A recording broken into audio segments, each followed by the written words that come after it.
Dalam beberapa tahun belakangan, perhatian terhadap isu lingkungan di industri fashion semakin meningkat. Perbincangan utamanya melibatkan etika, seperti perlakuan terhadap hewan dan dampak polusi dari produksi fashion yang terus berkembang.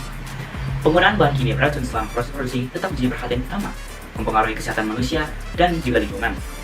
Industri bulu atau kulit terkenal karena keprihatinan etika juga berperan dalam tingginya tingkat pencemaran zat kimia beracun. Meskipun kesadaran konsumen global terhadap kesejahteraan hewan terus tumbuh, tantangan etika tetap menjadi fokus utama di industri fashion. Industri bulu, selain dari aspek etika, juga terlibat dalam pencemaran zat kimia beracun yang tinggi. Ditambah produksi kulit juga mendapat kritik karena melibatkan pembiakan pabrik yang tidak manusiawi, di mana hewan digorong dalam kandang dan diperlakukan tanpa prestasi. Terlepas dari kesadaran global dan perlindungan dan kesejahteraan hewan yang meningkat, industri fashion masih dihadapkan pada tantangan etika. Beberapa kelompok warga dan organisasi seperti PETH mendorong pengadopsian proses produksi yang ramah hewan dengan menggantikan bulu hewan menggunakan bahan vegan. Namun, ada tantangan baru yang muncul ketika banyak perusahaan beralih menggunakan plastik sebagai bahan utama untuk membuat produk vegan leather. Meskipun dianggap sebagai alternatif yang ramah hewan dan lingkungan, penggunaan plastik menimbulkan kekhawatiran karena sifatnya sulit terurai dan juga berkontribusi sebagai polusi lingkungan dan menghadapi kesulitan dalam proses daur ulang. Oleh karena itu, industri perlu melakukan upaya untuk mencari alternatif termasuk bahan sintesis dengan melakukan evaluasi hati-hati terhadap dampak lingkungan mereka, khususnya dalam mengatasi masalah polusi plastik secara global. Jadi desain kain pria ada sebagai berikut, di mana kain melapisi komputer leather menggunakan Pinatex. Pinatex merupakan bahan dasar kain yang tahan akan api, sedangkan komputer leather merupakan bahan kain yang fleksibel, sehingga kedua kain ini dapat saling melengkapi menggunakan desain ini. Yang pertama kita akan membahas mengenai Pinatex. Jadi apakah Pinatex itu? Pinatex adalah bahan alami inovatif yang terbuat dari daun nanas. Jadi daun nanas ini produk sampingan dari panen buah. Apa sifat dari Pinatex tersebut? Sifat Pinatex tersebut adalah tangguh dan tahan lama, dan bahan ini biasanya digunakan sebagai bahan ramah lingkungan untuk membuat kulit vegan yang digunakan untuk merancang busana untuk menghindari yang namanya produk berbahan dasar minyak bumi. Langkah-langkah dalam pembuatan Pinatex dari bahan daun nanas yaitu sebagai berikut. Yang pertama akan terjadi pengumpulan daun dan seleksi daun. Kita akan menggunakan daun yang masih muda dan masih bersih.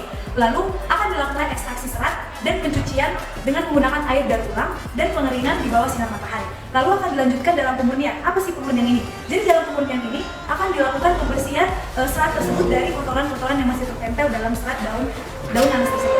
Lalu akan dilakukan pinakol dan terakhir akan dilakukan finishing yaitu berupa pemberian pewarna. Yang selanjutnya kita akan membahas mengenai kombucha leather atau kulit kombucha. Jadi kulit kombucha atau yang dikenal sebagai kulit ubi adalah biomaterial fleksibel dan tahan lama yang terbuat dari kultur simbiosis bakteri dan ragi atau scubi yang tumbuh lebih kental setiap kali teh scubi ini atau teh kombucha ini dibuat. Langkah-langkah dalam pembuatan kombucha leather adalah sebagai berikut. Yang pertama akan dilakukan proses penyeduhan teh dalam skala besar dan ditambahkan dengan gula. Kemudian ditambahkan juga cairan starter dan ragi ketika cairan tersebut sudah dingin hingga di bawah 30 derajat. Lalu akan muncul mikroorganisme dan mikroorganisme tersebut akan berkembang dan membentuk bahan yang berupa kulit.